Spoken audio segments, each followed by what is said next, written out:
Next up, we have House File 1233, Representative Pinto's bill. And I will move that we're laying over House File 1233.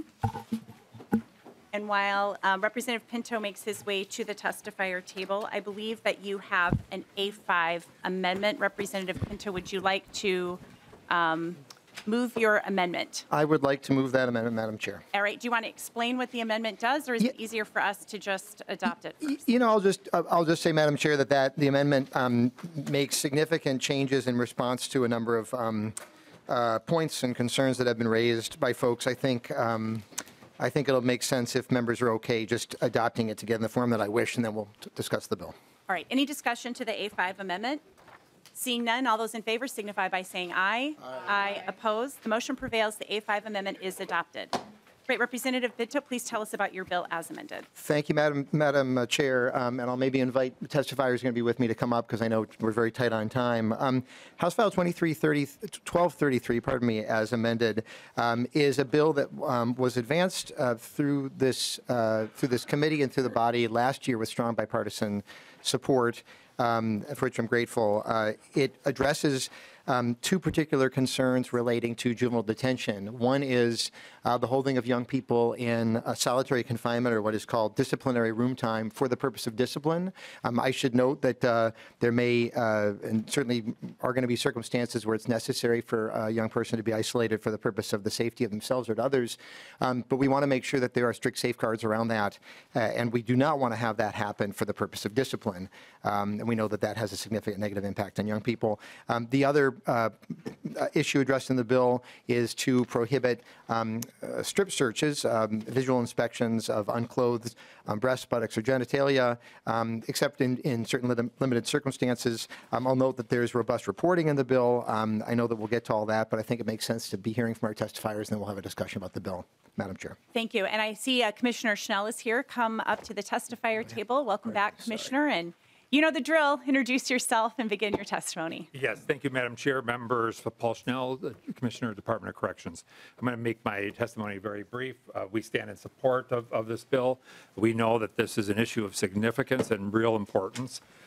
We propose, as the bill proposes, there is a prohibition against the use of separation isolation for disciplinary purposes, which we believe makes sense, and then it sets in motion a process by which we would do rulemaking to work with the partners to ultimately establish a way forward and provide clarity that we believe would be best for young people as a policy in our state. And with that, I will conclude my comments. Thank you, Commissioner. Next up, we have Tamara Hill, and then on deck, we have Malika Eben. So if that person on deck wants to make their way down too, that would be helpful. Hi, welcome back to the committee. Please introduce yourself and begin your testimony. Hi, good morning, Chair, committee members. Thanks for having me today. My name is Tamara Hill. I'm a registered lobbyist and policy officer at the Center for Victims of Torture, which is a nonprofit that's headquartered in St. Paul, but we have offices in the U.S., Africa, and the Middle East. I manage and lead our Healing, Incarceration, and Policing program, which advocates for legislation that uplifts and supports our clients and communities in Minnesota while increasing equity and accountability in our public safety infrastructure. We have a long history of advocating for the basic rights of people, and because of that, we strongly encourage you to support this House File 1233. It covers and supports the basic human rights of children in Minnesota. CVT has consistently advocated for an end to practices of isolation and confinement as punishment.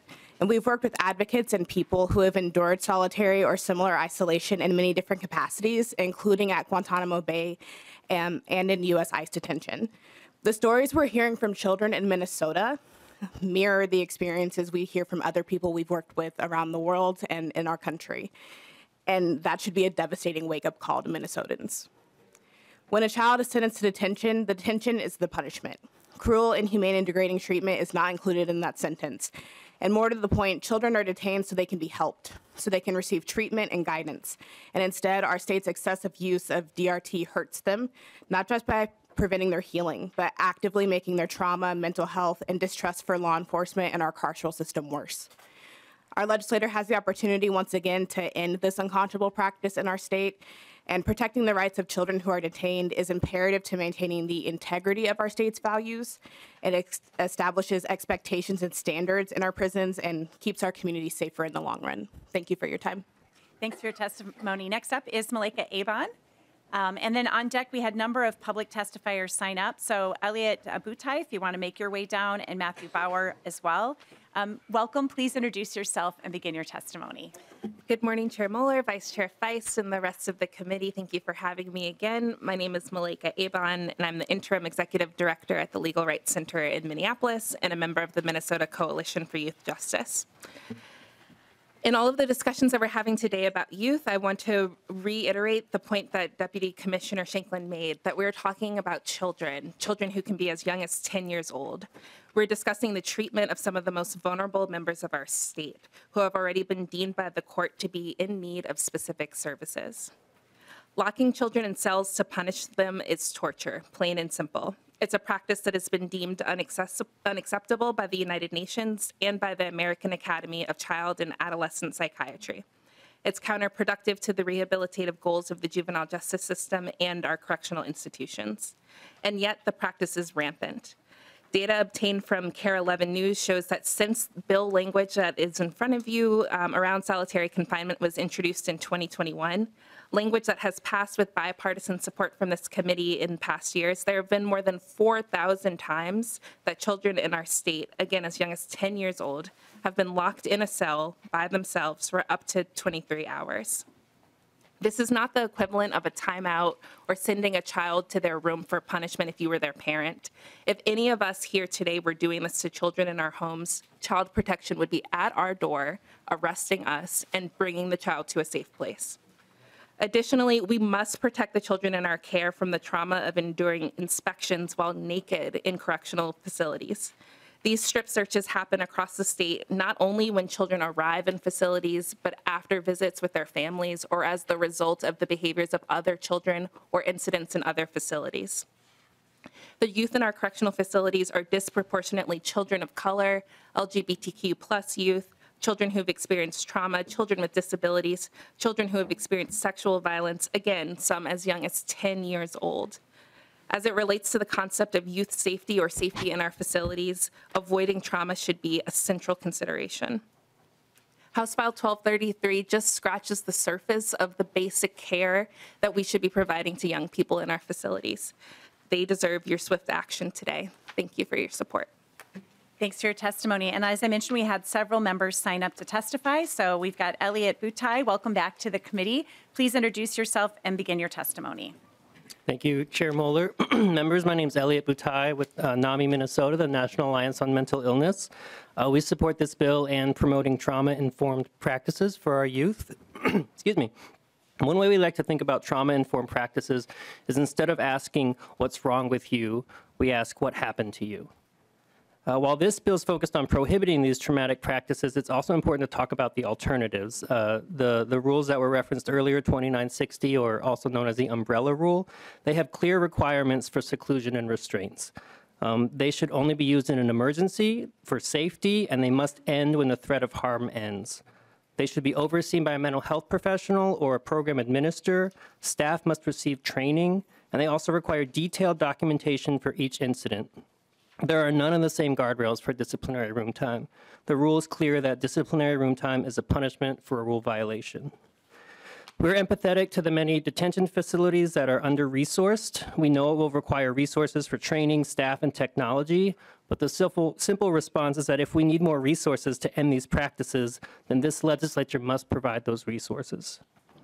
Finally, when we're talking about Minnesota's juvenile system, we're talking about disproportionately Black and Indigenous children.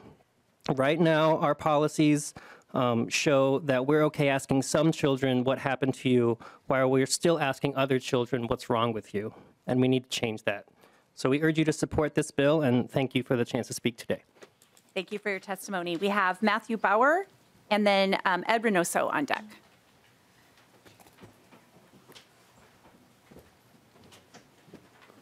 Madam Chair and committee members. Good morning. My name is Matt Bauer. I'm the superintendent at Dakota County Juvenile Services Center. I'm the co-chair of the Juvenile Justice Advisory Committee, Mental Health Subcommittee. I'm representing the Minnesota Association of Community Corrections Act Counties, MACAC, and the Minnesota Juvenile Detention Association, MNJDA, at today's hearing. I have nearly 30 years' experience working with youth in juvenile justice facilities. The Minnesota Juvenile Detention Association, or MNJDA, serves youth with the highest risk and the greatest needs. These are the youth that have nowhere else to go in Minnesota and have been determined by courts to be unsafe in our communities. We are committed to providing these youth our best services, including providing them an opportunity to be the best they can be. We cannot do this in an unsafe setting. We are concerned that the complete elimination of disciplinary room time without a safe and viable alternative could lead to increased assaults, unsafe situations, and further trauma for the youth we serve. We do thank Representative Pinto for the revisions that were recent. Those are certainly provide us with some parameters and help to keep the youth safe. I want to continue by just saying DRT, disciplinary room time, was written into our licensing rule 20 years ago. It is not the name we chose or would choose today because youth should not be isolated as a form of discipline, but rather only when it is necessary to keep youth safe. As stakeholders, we strongly endorse revision and reform, but we need to have a voice as practitioners and subject matter experts. Seclusion, as written in Minnesota licensing rules, is not a viable replacement for DRT. It requires a staff person to constantly look into a room and monitor the youth.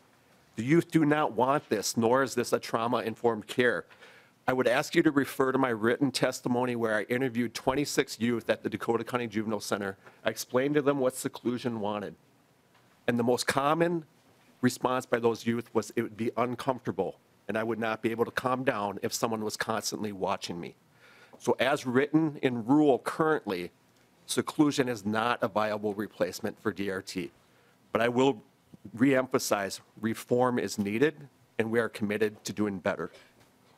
In closing. Okay, great. Thank you. Just if you can wrap it up, please. Thank you. Oh, I'm sorry. In closing, MNJDA is reducing the use of room time by increasing our evidence-based practices, our incentive-based programming, our safety stabilization planning. We agree with support further reform. We have made great strides to meet the growing mental health and trauma needs of youth while other programs and services in our state have disappeared. We ask that we are allowed an opportunity to partner with the Minnesota Department of Corrections and others to update the licensing standards around room time so we can provide a safe environment for youth to become the best they can be.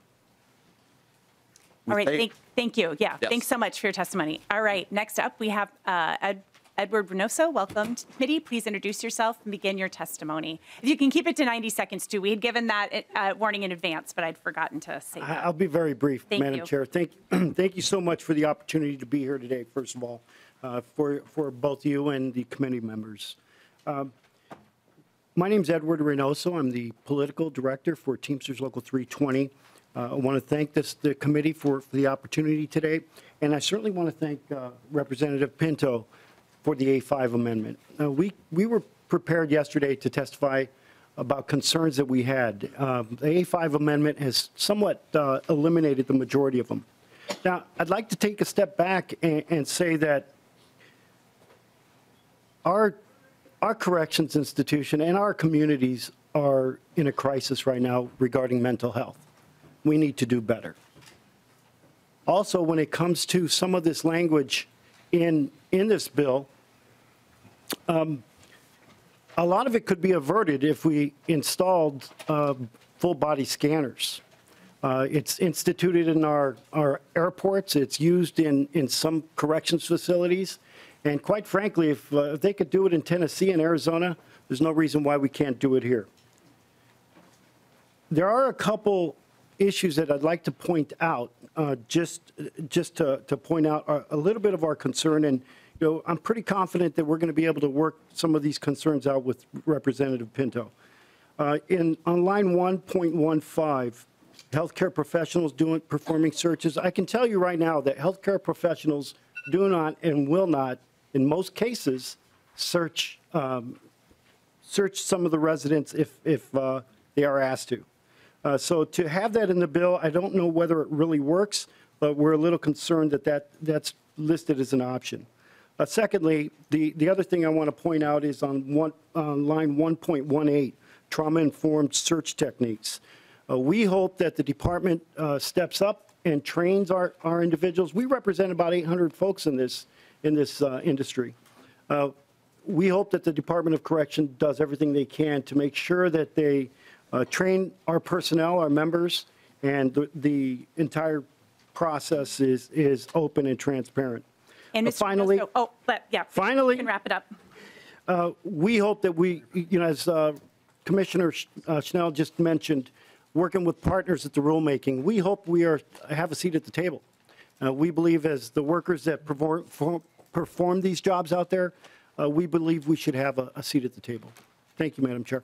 All right, thank you. We're going to move on to member discussion at this point. The A1 amendment, it's my understanding, has been withdrawn. I'm seeing some head nods for that. So member discussion. Oh, yeah, Vice Chair Feist. Thank you, Madam Chair. I have a question for Commissioner Schnell. Go ahead and ask. Yeah, oh, wait, sorry, I moved fast. I was just wondering, looking at the language around DRT and wanting to make sure we go as far as we possibly can, which I think is important. At DHS licensed facilities, do they allow DRT for safety reasons, like at all? Commissioner Schnell. Madam Chair, Representative Feist, I'm not going to be the best person to answer that question. I know that this is a joint rule, which is one of the things that's unique about this, is that this relates both to DHS and DOC, this particular rule. And I'm seeing that Ms. Davis is here and was available to answer questions. So if you want to come introduce yourself, and if you can answer that question as quickly as possible, that would be great. Absolutely. Good morning, Madam Chair, members. My name is Sarah Davis. I use she, her pronouns, and I'm the Director of Children and Families at the Hennepin County Attorney's Office. To answer the question, DHS licensed facilities are allowed to use seclusion, but not disciplinary room time or solitary confinement. It's in Rule 2960. Thank you. Vice Chair Feist. DOC licenses are allowed to use solitary confinement or disciplinary room time, but DHS facilities are not allowed to under their licensing rules under 2960. Thank you. Thank you for that clarification. Anything further, Vice Chair Feist? Thank you. I appreciate that answer. And it seems to me like if DHS licensed facilities don't allow DRT in any scenario and can use seclusion instead, that maybe we want to consider that as well. All right. Any further member discussion? Representative Novotny. Thank you, Chair Moeller, and thank you, Representative Pinto. The bill, as most people know, I'm a co-sponsor on, and I just wanted to thank you for working with the people that are involved with this all the time and taking my suggestions and working with that. And I think it's a good thing to do, and I think we will be a better place for doing this. Thank you. Thank you. Representative Frazier. Thank you, Madam Chair. Thank you, Representative Pinto, for bringing this bill. One quick question I want to ask. I think it was the superintendent testified that he's interviewing folks that are young folks that are detained, and he said that they would prefer to have DRT. I just want to be clear, those were interviews of youth that are currently detained. Is that correct? Well, Superintendent, I don't know if he yeah, and I don't want to. You don't want to bring it back down? Okay, things, all right. Yeah, because I just wanted to clear. Okay, I think that's what it is. All right. So, what if a youth for the strip searches, if a 10-year-old said, "I refuse to have the strip search," what happens to that 10-year-old if they refuse to allow the strip search? Representative Pinto. And maybe Ms. Davis may have a sense of that. I mean, I think that, if so, we're talking about a strip search that's allowed to happen, and the young person, child, refuses. I don't, Ms. Davis, I don't have expertise on that. I will say, Representative Frazier, or to the chair, but do you have any? Ms. Davis. Anybody does? Thank you very much for that. I'm going to ask Deputy Commissioner Shanklin to speak to that. Okay, we really need to wrap this bill up. We have a lot of people waiting to testify on our next bill. So if you could just quickly introduce yourself again and answer that question, that would be Deputy great. Commissioner Curtis Shanklin, Minnesota Department of Corrections. Madam Chair, Representative Frazier, to answer your question, currently if a youth refuses to be strip searched, particularly at the point of intake, typically they are placed in a isolating cell by themselves until they decide to comply with said search. Thank you. Thank you, Representative Frazier. One more question. Go ahead. Thank you, Madam Chair. And this may actually be for Deputy Commissioner Curtis Shanklin as well. Are there any empirical studies that says DRT is the best practice? Deputy Commissioner. Madam Chair, Representative Frazier, good question. No, there are not. As in fact, all accredited national organizations have come out against this practice, including the American Bar Association, that has come out and used distinct language that it says any searches conducted by anyone who is not a medical practitioner is deeply traumatizing to that youth. And I would just also point out to the point about medical practitioners not being around to conduct these searches. Currently in rule right now, if someone wants to conduct a cavity search on a youth, they have to have a medical licensed practitioner either conduct that themselves or aid or be present for that to happen. So it's already in rule that medical practitioners are involved and have to be involved with these searches. Thank you, Madam Chair. Thank you. They were good questions. So, all right. Any closing comments, Representative Pinto? I just need to give a shout out to the Deputy Commissioner Shanklin, also Katrina Dexter's with them, because they were the folks who brought this bill to me in the first place, and this would be a great step forward to pursue. So thank you, Madam Chair, and thank you, committee. All right. With that, I will renew my motion and lay over House File 1233 as amended.